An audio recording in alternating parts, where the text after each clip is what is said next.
Bueno, vamos a continuar esta semana con acciones y la semana pasada habíamos llegado hasta acciones debidas a el viento. Vamos a continuar con las acciones térmicas, nieve, otras y algunas acciones accidentales. Y finalmente en la clase de hoy también veremos las acciones de tipo sísmico, las acciones sísmicas.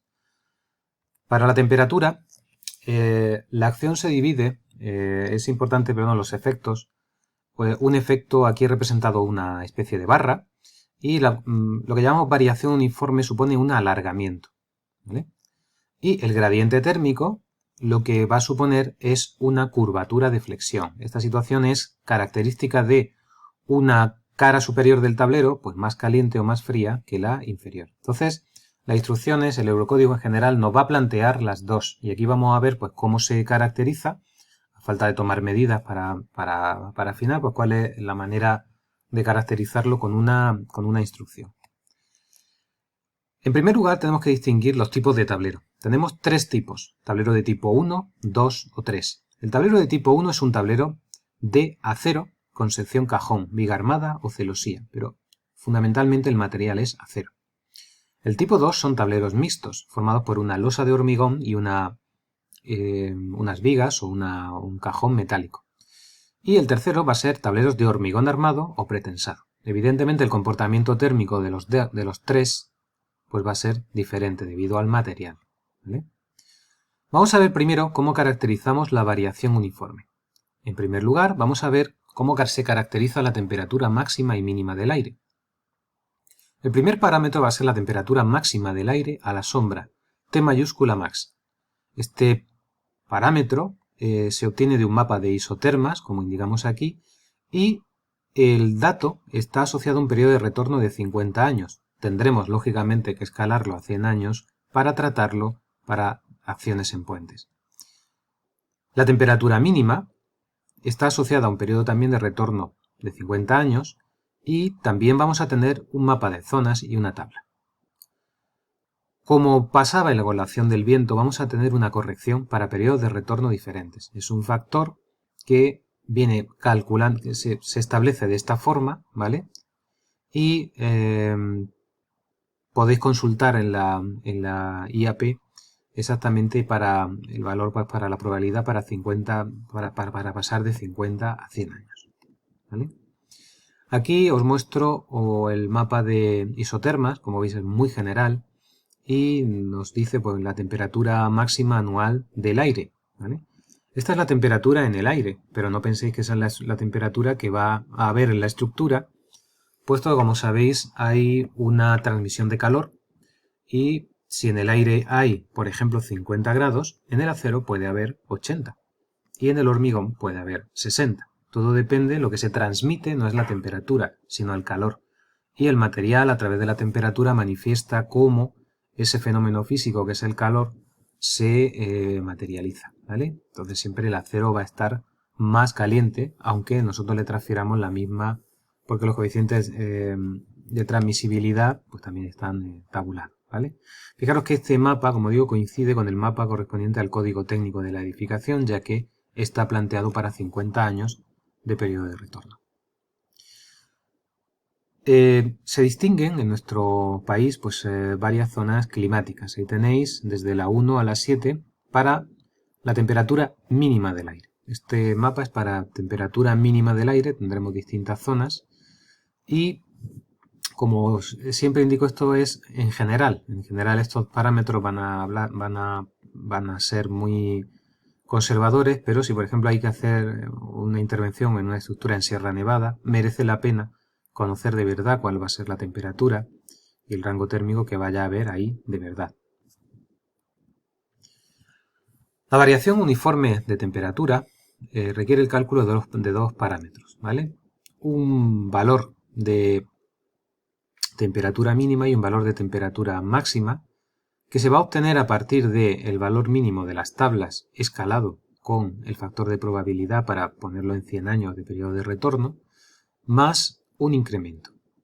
Y ese incremento para para el incremento, pues tanto para el máximo como para el mínimo, vienen dados dependiendo del tipo de tablero. Como decía antes, hay 3 tipos de tablero.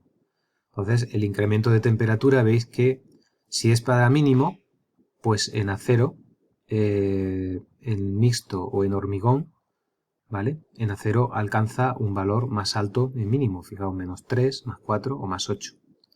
Y el incremento de temperatura máximo, en acero nuevamente alcanza valores mayores.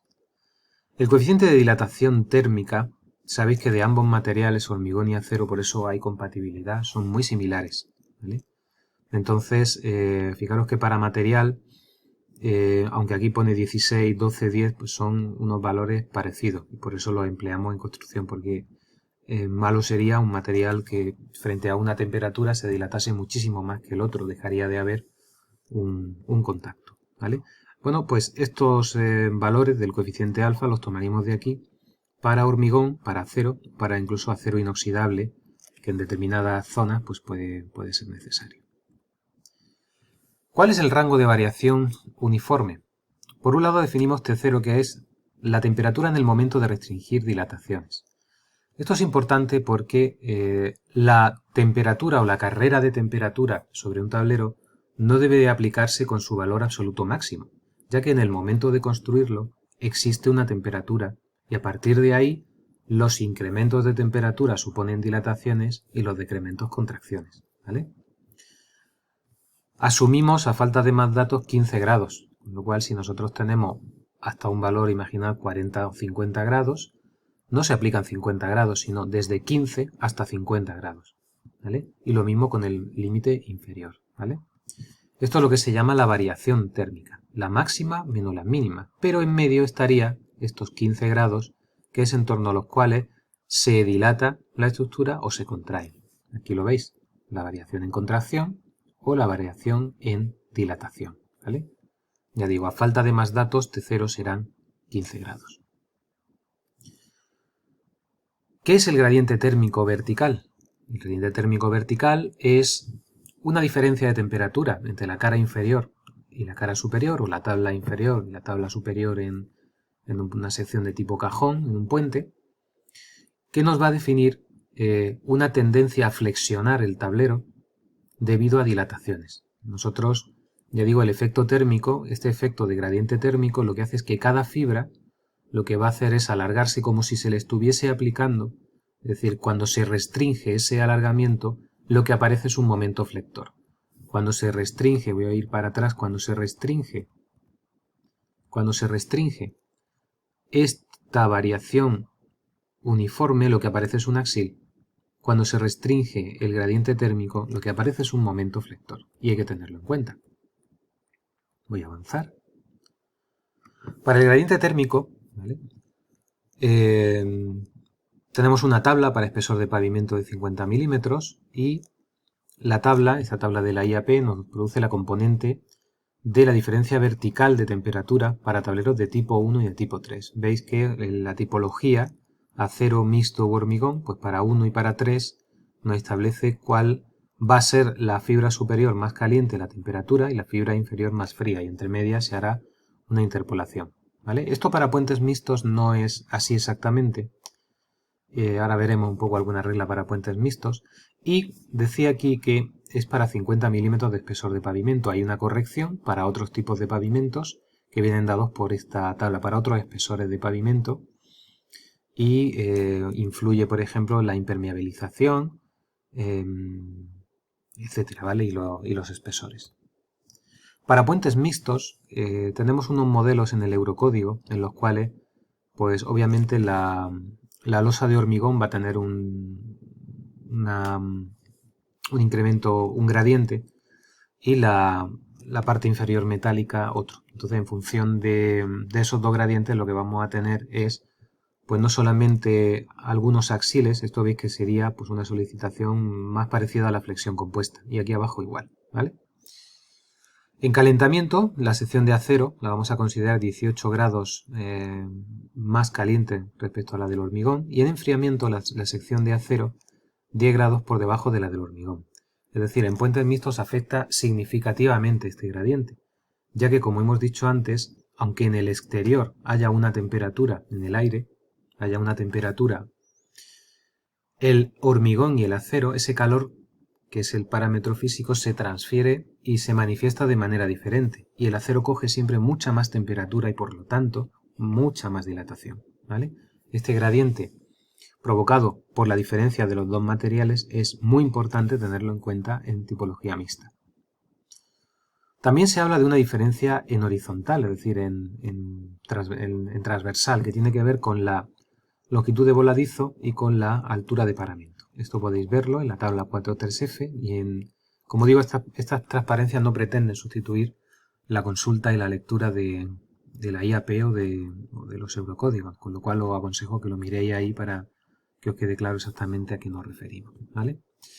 ¿Qué es la simultaneidad? Pues la concomitancia, es decir, cómo se combina el movimiento longitudinal, la variación uniforme con el gradiente, ¿vale? Entonces se establecen unas combinaciones, ¿vale?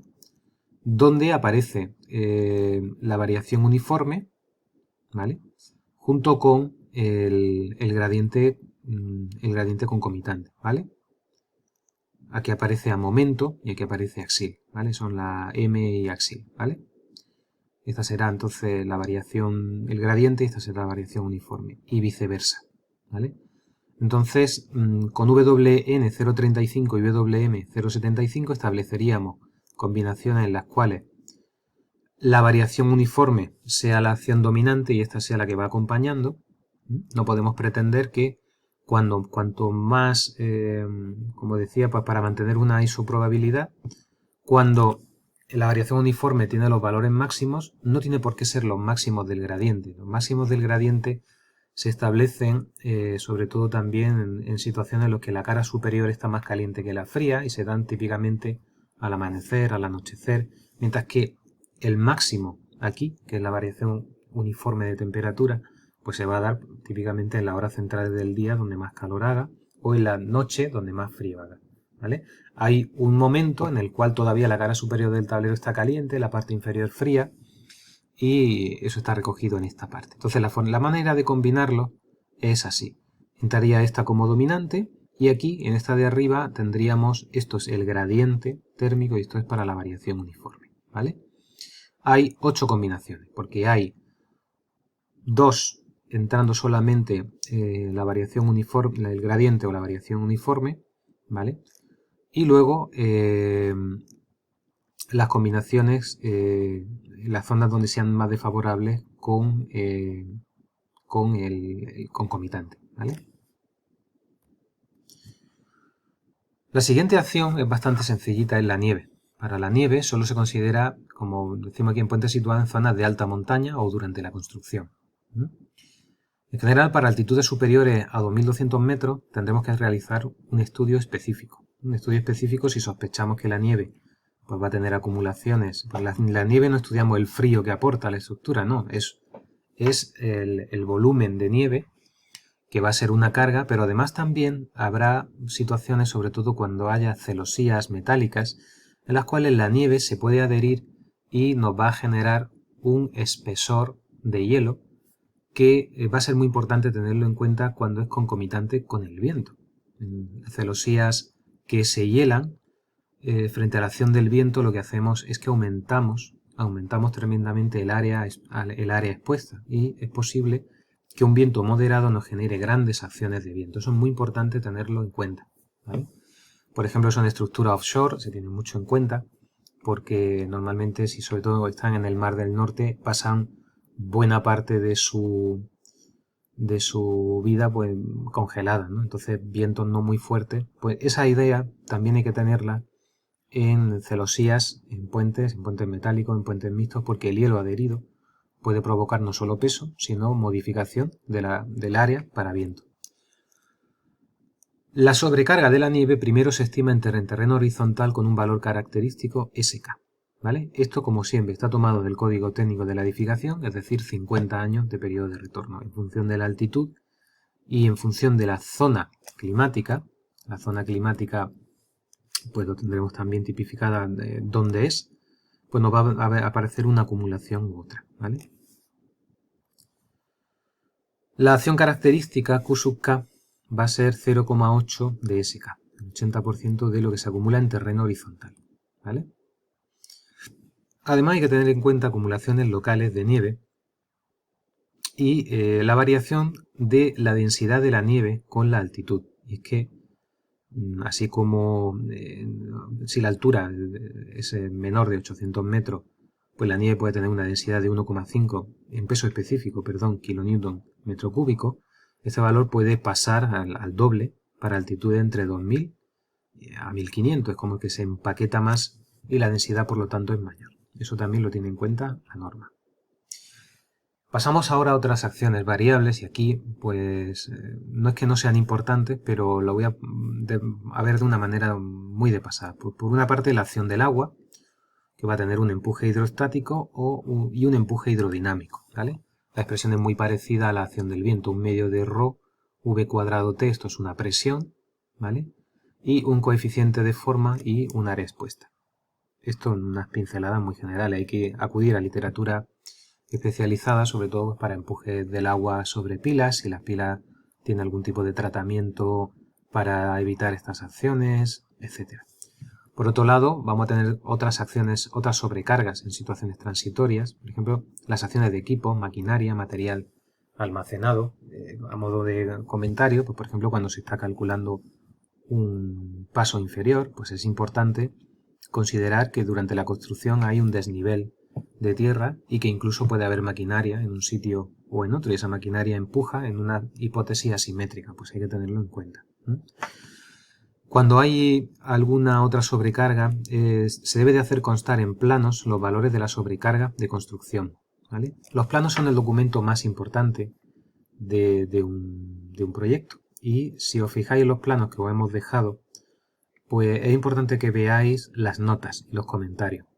De tal forma que si alguna vez trabajáis en esto, pues copiad esa forma o adoptad esa forma de ser muy claro y de expresar en planos, porque algo que está en un anejo pues se puede ver o se puede no ver, pero algo que está en planos, la propia norma indica la importancia de hacerlo constar en los planos, ¿vale? Porque ahí sí que se va a ver y es un documento de peso. En cuanto a acciones accidentales, pues hay acciones, por ejemplo, de impacto. Los impactos tienen un tratamiento muy simplón ahora mismo, pero porque también van ligados a los sistemas de contención. Normalmente los sistemas de contención deben de estar calculados y de eso ya pues se hablará en una clase específica de los elementos de contención. Pero en general pues hay impacto contra un elemento estructural del puente. Si impactamos contra una pila en un puente, por ejemplo, en un paso superior de 3 vanos, contra la pila central pues podemos dejar no solo la autovía intransitable sino el paso superior. Por eso también veis que en algunas zonas se evita que haya una pila en la zona de la mediana, en la zona central. Podemos también tener impacto contra sistemas de contención de vehículos, lo que he comentado antes, o el impacto de vehículos ferroviarios o el impacto de embarcaciones, ¿vale? Esto pues ya digo, en cada situación hay que tratarla y en la norma pues lo que viene es simplemente que lo tengamos en cuenta. Otra acción importantísima es la acción sísmica, a la que vamos a dedicar un capítulo importante y aparte, ¿vale? Y esto se trata de la norma de construcción sismorresistente parte puentes 07. Y lo veremos ahora, ¿vale? A continuación. Y hay otras acciones accidentales como la caída de un carro de avance en fase de construcción. Este tipo de consideraciones se van incorporando en las normativas cuando van pasando accidentes. Aquí, por ejemplo, en la costa, en la autovía del Mediterráneo, pues hubo un accidente hace años que hizo que se tuvieran que revisar pues, los carros de avance para fases de construcción y su normativa. Esta normativa, como digo, va evolucionando en función de la propia historia de la construcción de los puentes. Y bien, pues esto avanza un poquito más. Os he dejado ahí se ha dejado una bibliografía básica y vamos a pasar a dar paso ahora a explicar acciones sísmicas en puentes en el siguiente fragmento.